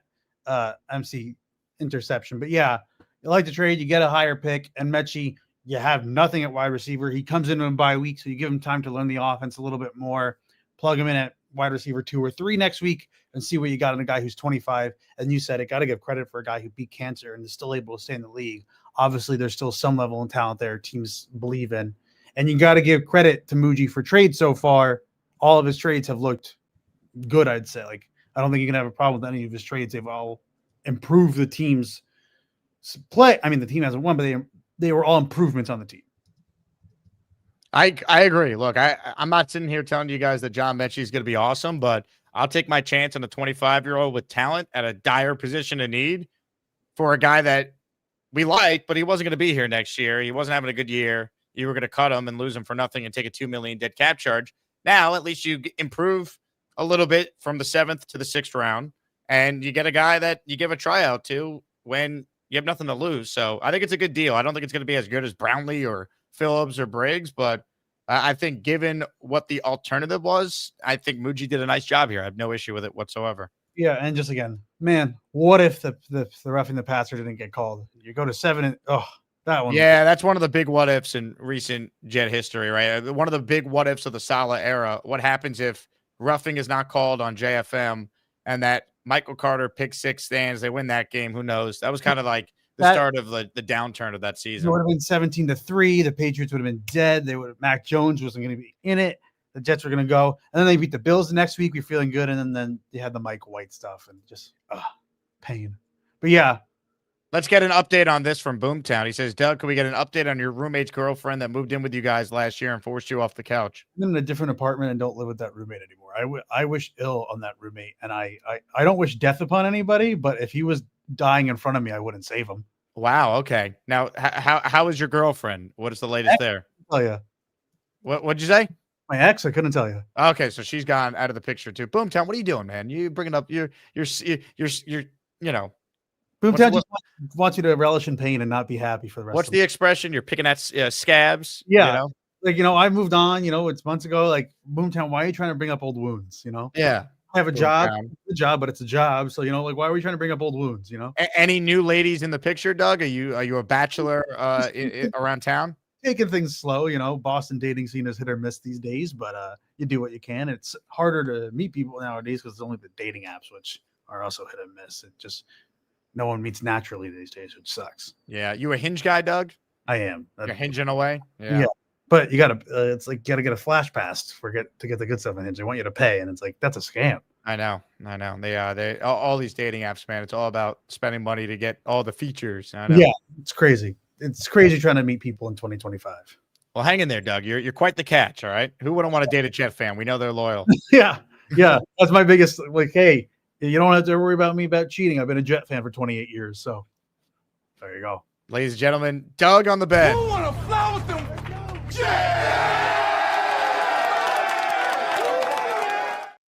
All right, last chance to get in. We have no one on hold right now.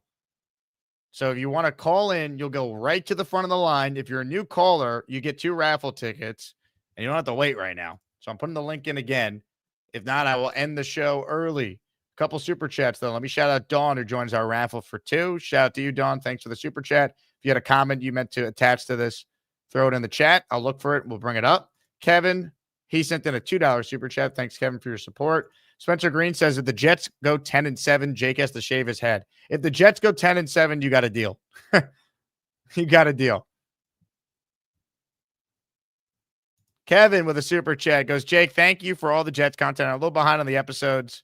No way in 100 years you can convince me Scott, the guy with the brush on his head, is a real person. Kevin, you're the man. Thanks, dude. Scott is real. Scott is definitely real. He is electric. Good to have Scott call in the other day. Blast from the past for anyone who's been with the show longer than a year. Love it. Fib says, I got it on the record. I'd be happy to shave my head if the Jets finish 10-7. All right. JD says, have Gorman shave. I'll have Gorman. I'll drive to Gorman's house and he could shave it. They finish 10-7. I would love that. Speaking of Gorman, he just got gifted a membership by Matt L. Hit it, AG.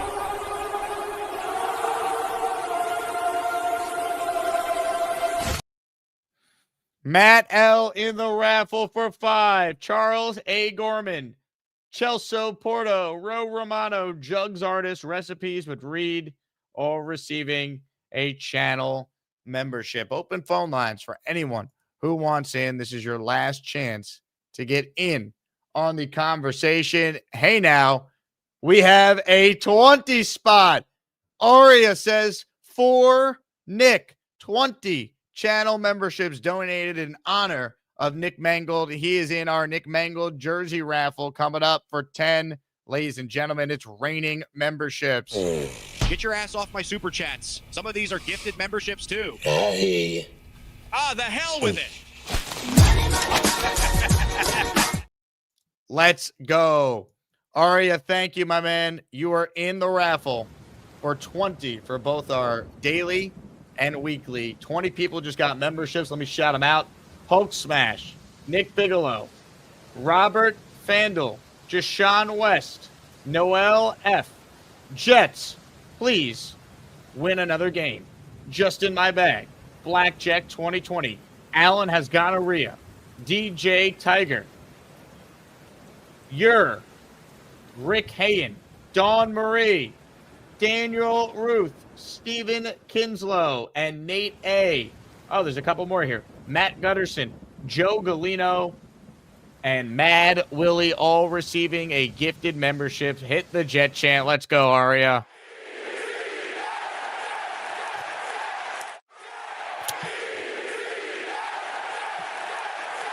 One more. Love it. Thank you to Aria. All right. Ryan says Jake got that dork haircut. What's wrong with my haircut? I didn't even get a haircut. I just took a shower before this and did the show. How would you like my hair to be styled, Ryan? Let's see your hair. You ugly prick bag. Hey, I'm just kidding. Or maybe not. I mean, I don't know who you are. Aria. Oh my goodness. Another 20 spot. Are you kidding me? Sound the alarm. Wow. Now, give me money. Or I shoot him. And I shoot all you motherfuckers. And then we take it. Your choice, bitches. A helmet and an umbrella in the same show. Rare.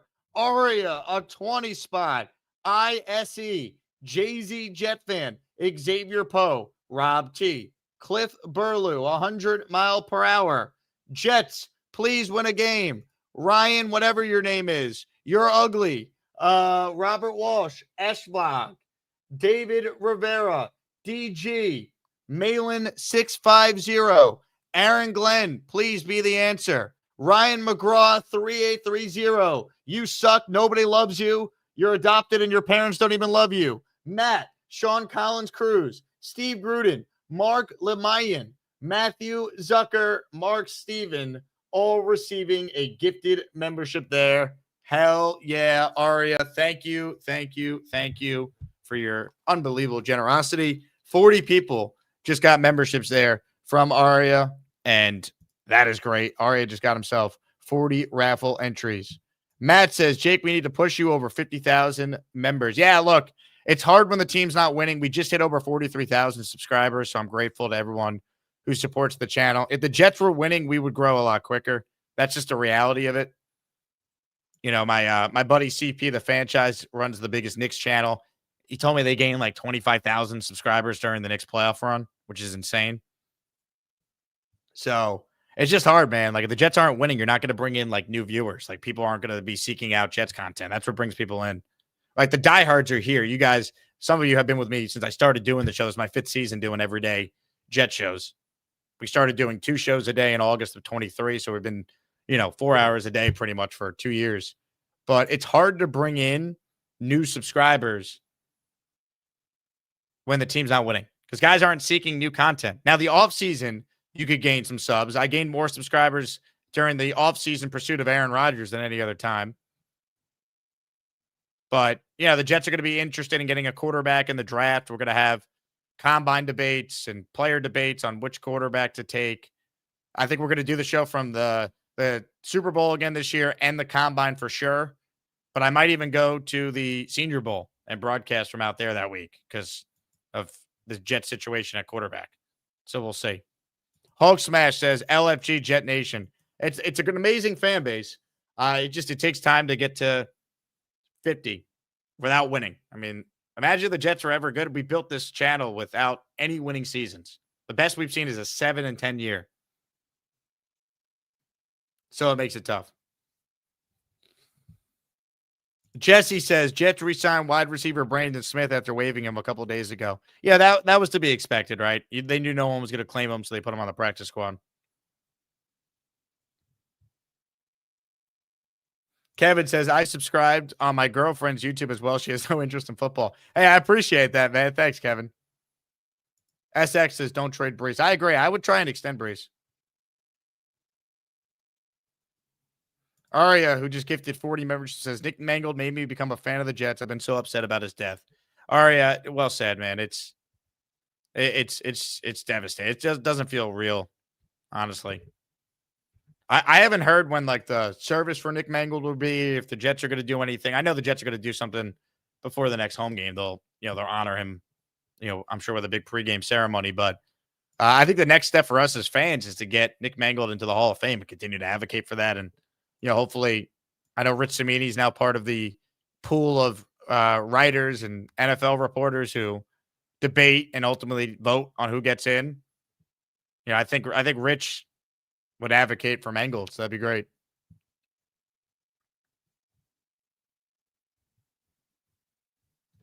That's the next step, though, but it's crazy. All right, let's do one more call here because that's all we have on the line. James B will close us out, and then we'll do the raffle. What's up, James?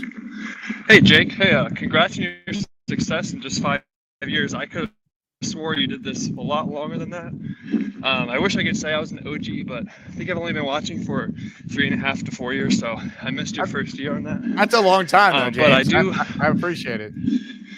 Yeah, well, of course. And I talk to you with all my friends. Or, sorry, I talk about you to my buddies. They're all Giants fans, unfortunately, but I'm trying to turn them around.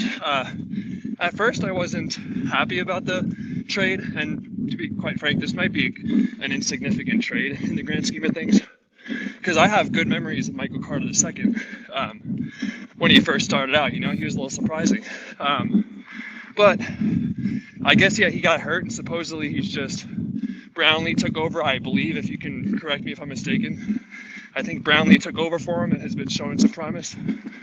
So if we can get something out of Michael Carter II, like a Metchie or whatever it is, I don't know how to pronounce his last name, because I think he only has 4 receptions this year, but he's also behind A.J. Brown and that other great receiver. So maybe he's also a good receiver. He just has people loaded, on the depth chart right on top of him. So we'll see what he can do.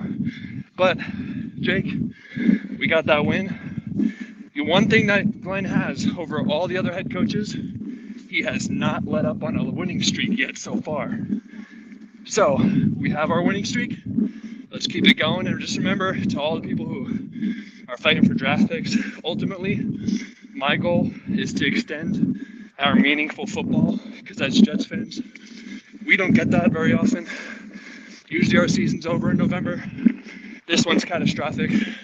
But with every win, we stay alive and we have meaningful football. So I'm thankful for that, because nothing's more depressing than watching a team that is already out mathematically. So I'm just thankful for that, and thankful for you, Jake. James, impressive call to do that and not sound tired at all. Well done. I don't know how he got that and didn't collapse. All fair. I wouldn't expect much from Metchie, but it's a dart throw and it cost you nothing to do it. You were not going to keep Michael Carter. You cleared his contract. You moved up in the draft, right? Your 7th round pick, picking a little higher in the 6th round, did a little pick swap. I like the move. I like the move a lot. I thought that was going to be our last caller, but Shane from Texas has called in. So, Shane, you are potentially the final caller. What's up, Shane? Hey, man, I just wanted to shout out to your show, man. Great show. I love it. Love everybody calls. True Jet fans coming in and out. New Yorker that moved to Texas, but, I still got my flag flying high. What part of And, Texas? I lived in Houston for 6 years, almost. I know. Thank you for letting me know where the Houston Jets really hang out. I've been up there a couple times. Now that they're winning, I got to get back over there and support them. And it's been a great time. Nice. So you're in Houston. Cool. Yeah, seeing fans outside of New York is just like I got a little piece of New York still hanging with me. But do you think on when they play in the Browns, they're going to see Shador out there or what? I think it's gonna be probably Gabriel. I mean, I guess we could see Shador, but wasn't he inactive this past week? Right?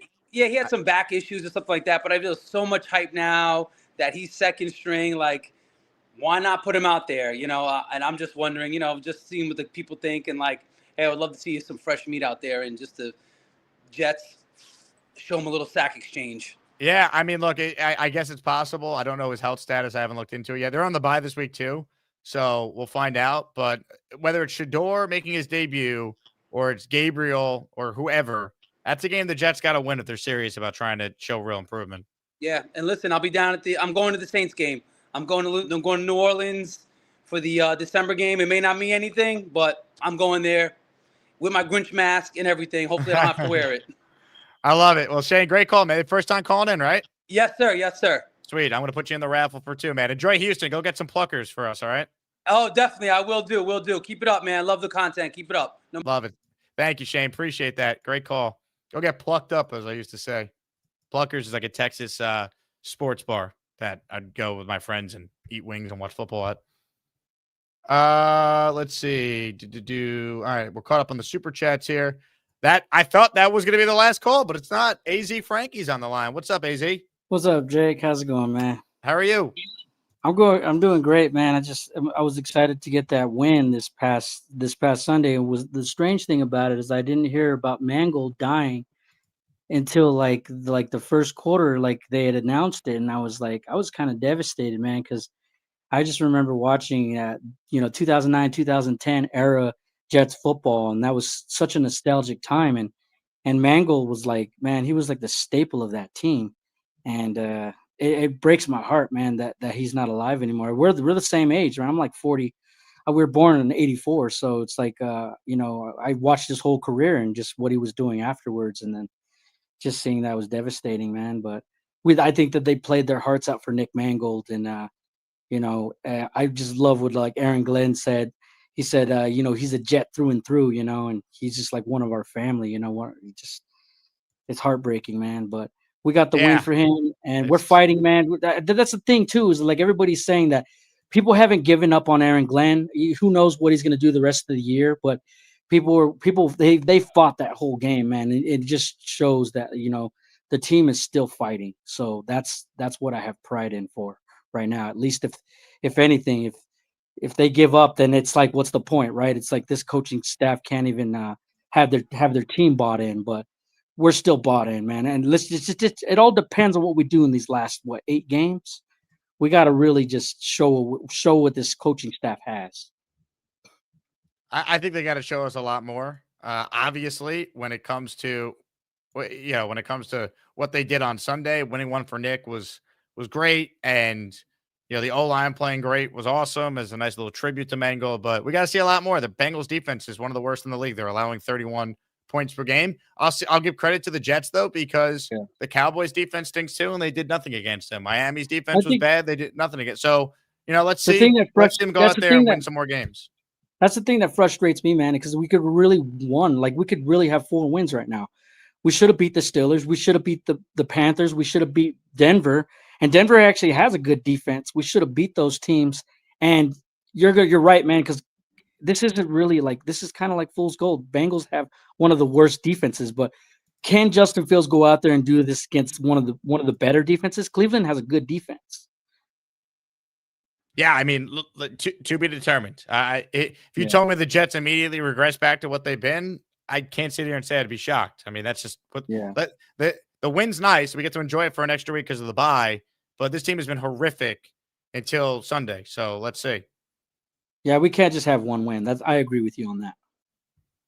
Need way more than one to feel better about this regime. Yeah. But I do have a win. I say 4. Just give us 4 wins, 5 wins. I don't even care about messing up our draft status. We have to see something here. Like, I think you're right. This one win isn't enough. It's a feel good moment, but it's like this. We need way more. Yeah, I mean, it's nice to win, but let's be real. It doesn't mean anything if they follow it up with a horrific performance against the Browns. When they play on the 9th, it means nothing.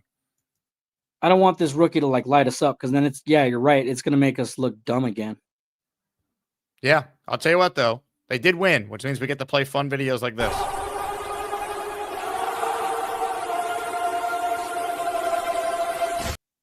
That's the benefit of winning. Because when you don't win, everyone's miserable. And it's amazing how 1-7 could just bring some semblance of positivity to the fan base. The power of friendship did it for us. I hug him every day. I hug him every day. So we have that.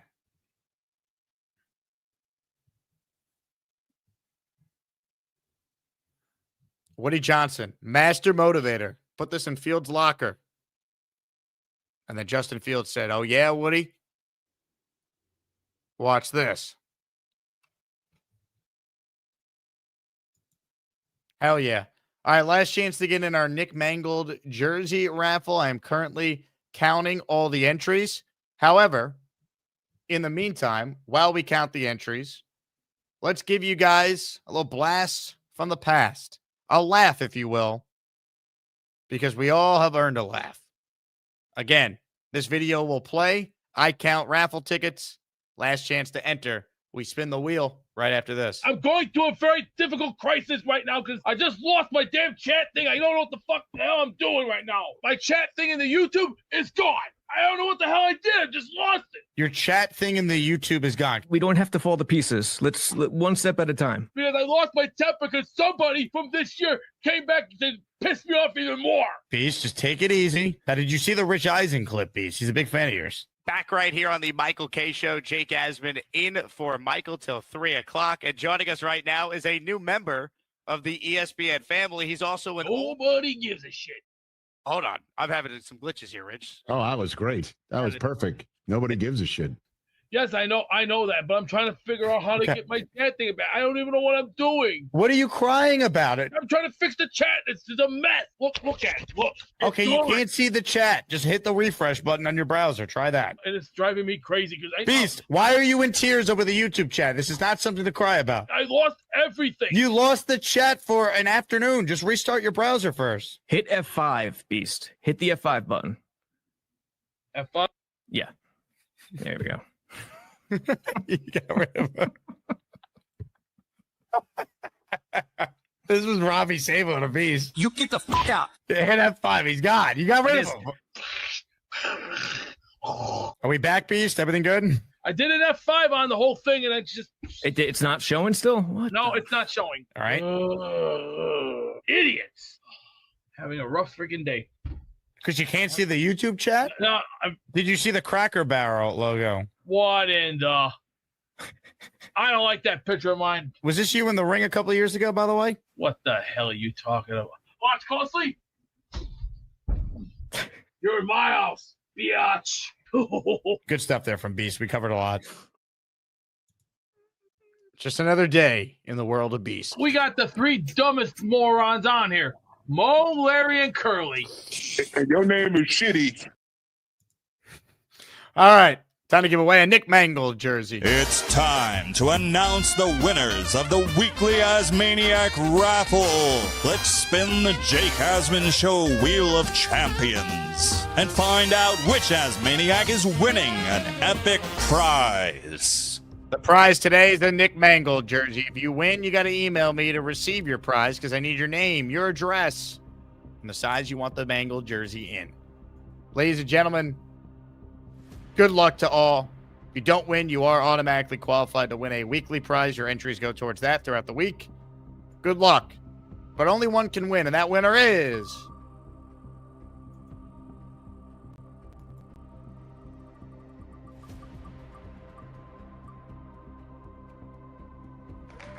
JJ Vittori. He might be pissed with the Jets for increasing his season ticket prices, but guess what? He's getting a Nick Mangold jersey courtesy of the Asmaniacs. Hit the Jet chant. Let's go. JJ, shoot me an email. Congratulations, man. Appreciate your support. Thanks to everyone. Hey, Aria, you had the most entries by far. I want to send you a shirt from my merch store for your unbelievable generosity. 40 memberships in one show. I don't want you to leave empty-handed. And you are entered in the weekly raffle. So shoot me your name, your address, your t-shirt size, and I will get something sent to you. Assuming you live in the U.S., I could do it right after the show. I can get it ordered for you, so I appreciate that. Again, thanks to everyone. If you want to get your own merch, jakeasman.com/shop. Reminder, the show's available as a podcast. Reminder to join the Patreon if you haven't. We're going to update the list of names in the coming days. So get in on the Discord, connect with the community. It's patreon.com/JakeAsmanShow. Bonus shows, exclusive events, merch store discounts year-round, all that and more. Again, thank you all for your support. You guys are the best. JETS, Jets, Jets, Jets.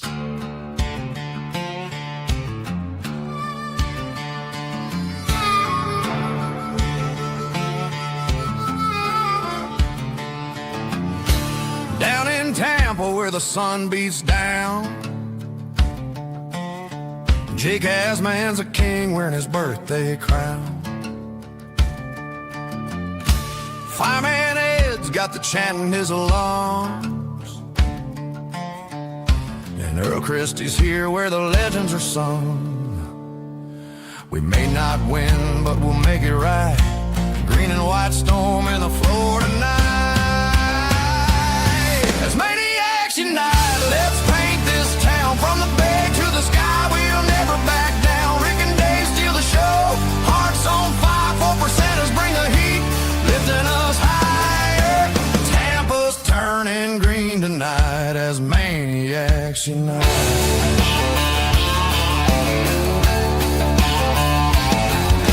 Tailgates roar, the beer flows cold. Stories of battles both new and old. The Jets might stumble, but we'll stand tall. In this wild green army, we answer the call. The stadium's loud, the flags take flight. We're here to party, not just for the fight. As maniacs unite, let's paint this town from the bay to the sky. We'll never back down. Rick and Dave steal the show. Hearts on fire, 4%ers bring the heat, lifting us higher. Tampa's turning green tonight as maniacs unite.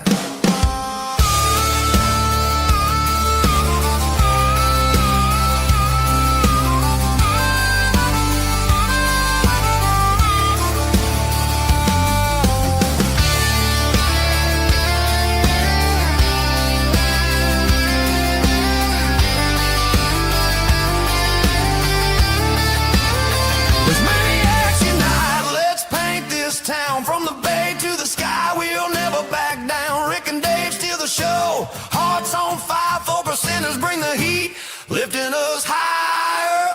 Tampa's turning green tonight as maniacs unite.